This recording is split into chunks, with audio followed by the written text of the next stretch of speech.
Today we are going to talk about what is seed capital, and really thank you to all my audience who wanted me to come back again after such a long time. So I think this time we won't break so much. So let's start with what is seed capital. Okay. The term seed capital refers to the type of financing used in the formation of a startup.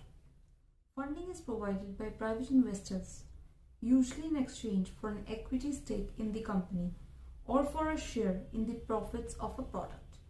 Much of the seed capital a company raises may come from sources close to its founders, including family, friends, and other acquaintances. Obtaining seed capital is first of the four funding stages required for a startup to become an established business. Understanding the seed capital. Seed capital बहुत लोग कहते हैं, but what exactly it is? इतना तो हमें समझ में आता है. Seed capital, the something which, for example, if you want to grow a tree, some water is needed for that particular sapling. जो बीज होता है उसको पानी देने के लिए थोड़े पैसे चाहिए होते हैं, and that mostly comes from the promoter or the founder or the owner of the company, which they don't want to raise or which they don't need to raise. They have some seed capital with them. So this is what is seed capital. But understanding more in detail, let's go with it. A company that is first starting out, पहली बार जो company start out कर रही है, may have limited access to funding and other sources. They may not have that much, credit rating and many other things which are required to obtain loan from banks or to obtain other kind of finance facilities from the other institutions as well. Banks and other investors may be unwilling to invest because it has no history or established track record or any measure of success. Many startup executives often turn to people they know for initial investments like family and friends. The financing is referred to as seed capital. Seed capital, also called seed money or seed financing, is referred to as such because it is money raised by business in its infancy or early stages. It doesn't have to be a large amount of money. Because it comes from personal sources, it's often a relatively modest sum. This money generally covers only the essentials a startup needs, such as a business plan and initial operating expenses like rent, equipment, payroll, insurance, and or research and development costs.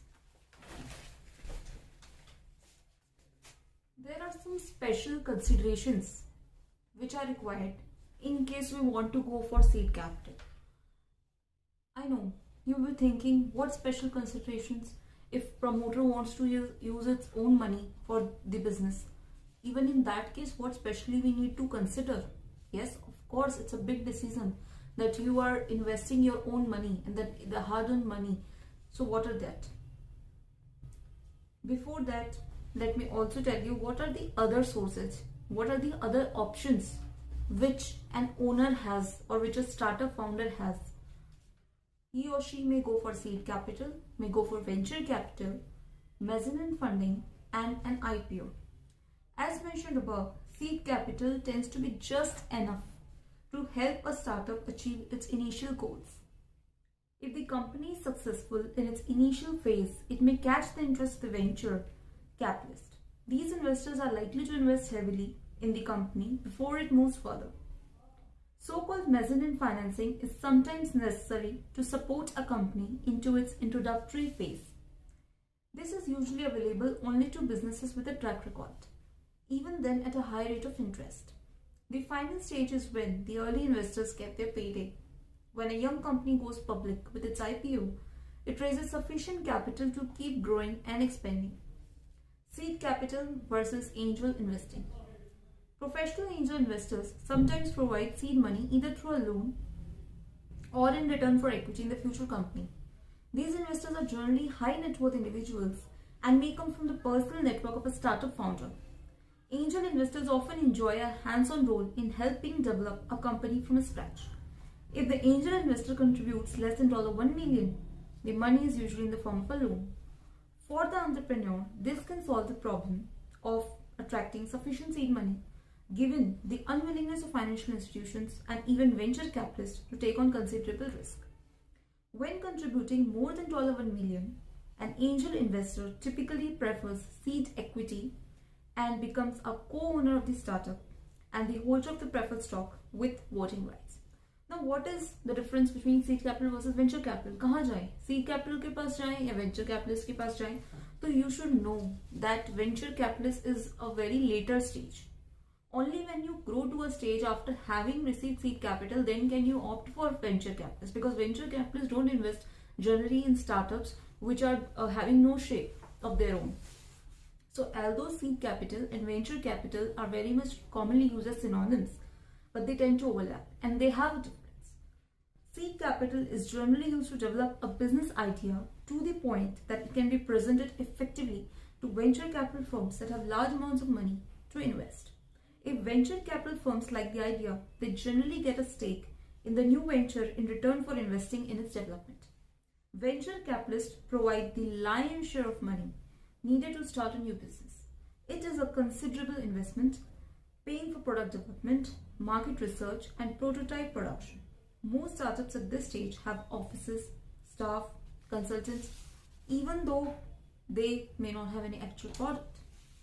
I will also want to give you an example of a seed capital. Alphabet, the parent company of Google, who doesn't know it, very popular name, provided seed money to the Center for Resource Solutions in 2015 for a project to implement renewable energy certification programs in Asia. The goal of the San Francisco-based center is to help businesses buy power from clean sources. The Center for Resource Solutions is an NPO, but Google has a business interest in the venture. It is already the world's largest non-utility purchaser of a renewable energy, but it wants to power its global data centers and eventually its entire operations with renewable energy. So I think this is all, guys, in my today's lecture. Hope you liked it, and it was a very brief, but I hope it was able to clear your doubts and made you clear that seed capital, venture capital is quite different, and what other considerations we need to keep in mind even if we go for something very small like seed capital. With this, stay tuned. Bye bye.